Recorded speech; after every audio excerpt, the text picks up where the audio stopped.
Dublin je veliko mesto, tu živi več kot milijon ljudi, ampak vedno imaš občutek domačnosti in to je izjemen kraj, če ste ljubitelji umetnosti.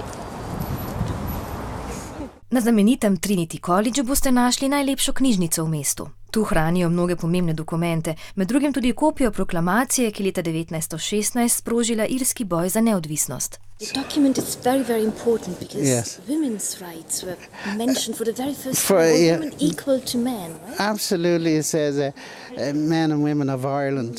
The women took a very big role in the 1916 uprising. And we still feel it with the Irish women, they are quite... Yes, exactly. Well, yes, they really are. Oh, they know how to do it, yes. You've met my wife, have you? So we are at the Little Museum of Dublin, which is indeed very special, Patrick. Yes. The reason this museum is special, Moita, is because the people of Dublin donated everything in it to us. We put an ad on the radio 5 years ago asking for donations, and they went into their houses and they found all the old stuff they had from the last 100 years, and they gave it to us that we could use to make a museum. That's an Irish traffic light. And in the 1940s, Dublin was a very poor city.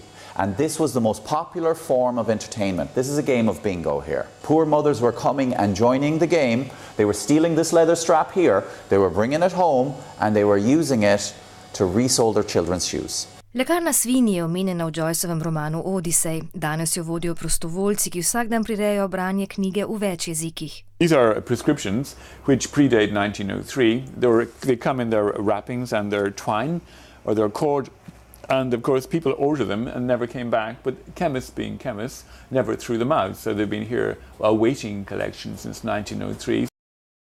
Letos tudi tu na Irskem slovijo 350-letnico rojstva pisatelja Jonathana Swifta, ki je bil tudi aktiven tukaj v cerkvi svetega Patricka. He was actually the dean over here at St. Patrick's. He was the dean at St. Patrick's, yes. While here, it was a troublesome time in Ireland. We had Oliver Cromwell had just brought in the penal laws, which stripped all the Irish of their land, so we were being very much dominated by the British. And then he's noticed that, and he wrote some books. First of all, it was about a captain called Gulliver and things that he'd seen around the world. But in actual fact, there were things that were being seen here in Ireland. It was the domination of small people by a big power or a big giant, which became Gulliver's Travels. A v mestu, kjer je več kot 666 pubov, je prava umetnost tudi točenje najslavnejšega irskega piva. At a 45-degree angle, that's it, all the way, that's it. Level it out nice and straight and I'll tell you when to stop.